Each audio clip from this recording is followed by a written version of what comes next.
So when we think about agentic tools and autonomy, and how to basically inject those responsibly, the thing that for me comes to mind is how do we make sure that whatever we're going to introduce is going to allow the teams that we're going to then work with to really leverage their expertise because of the time that's going to be saved by these autonomous tools. That's the first thing I would look at. The second thing is doing so in a way that, again, matches and enhances the business KPIs that they're tracking. Because really one of the biggest things that these tools allow for is time savings and labor savings and things like that, to open up that time and clean air, I guess you could say, for their team to really focus on the things that they should be working on. And so from broaching that subject with a customer, I think as long as you look at things through that lens of, look, we're gonna free up 60% of the team's time because we're gonna automate a bunch of these mundane tasks that your team is already working on. It's only going to help them really laser focus on the higher level sort of thinking that they should be really focusing their time on.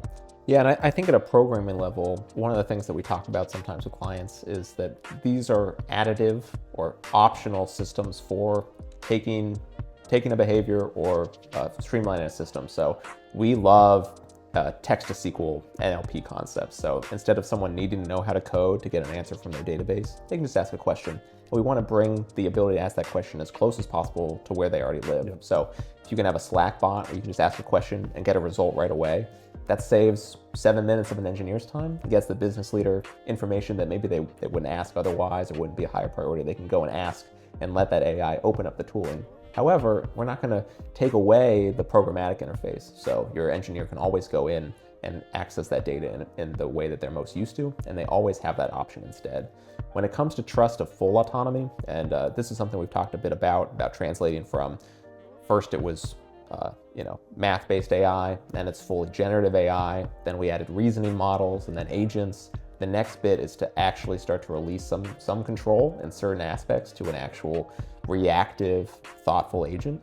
When you want to do that, you want to test aggressively in a dev environment. The opportunities to stand up an account that's just for testing and development that doesn't use your production data, it's more critical than ever. It's also faster than ever with some of these agentic tools, some of these coding systems and templates. So this is something that we deploy with more and more frequency for our clients and customers. And then the other piece that we do is, let's take security, for example. We might stand up and we're testing out some different versions of a security agent that might review, observe, and then potentially not only alert that there could be a security risk, let's say a known hostile IP, someone signs in and assumes a third-party role in your account from a hostile IP. This is something that modern systems have deterministic or like pre-designed rules where you can say, hey, alert, critical warning, here's a problem, you should take action.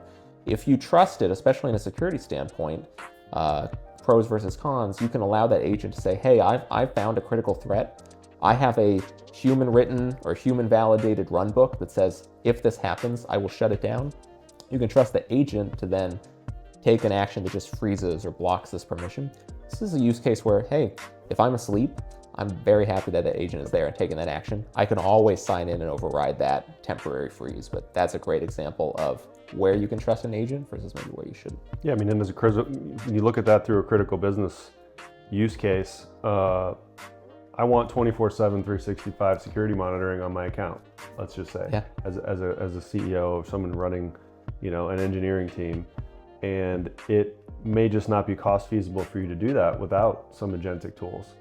And so if those agentic tools get you 80% of the way there, and even if just by default you say, well, let's just block that traffic and we'll deal with it in the morning, and maybe it was, one of our vendors or somebody that was actually should be accessing our database, then the human can review it and make that change. But in that case, since you're looking at that through the business case of security, it might be better to default to, well, let's just close the walled garden at that time and then figure it out the next day.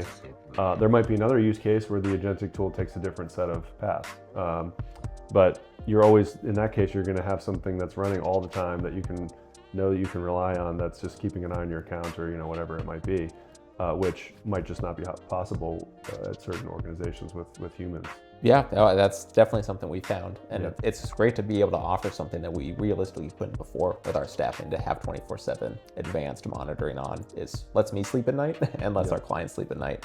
The only other example that I'll add for this conversation about when to trust agents and how to make it a little bit more accessible. This is small, but I think it makes a difference. For some of our AI forward deployments, where we really trust agents to think through and come out with some sort of output, a report, an insight, these really deep research concepts, something that we do that's very small that makes a big difference is we expect that there might be some human fine-tuning that will go into this final step.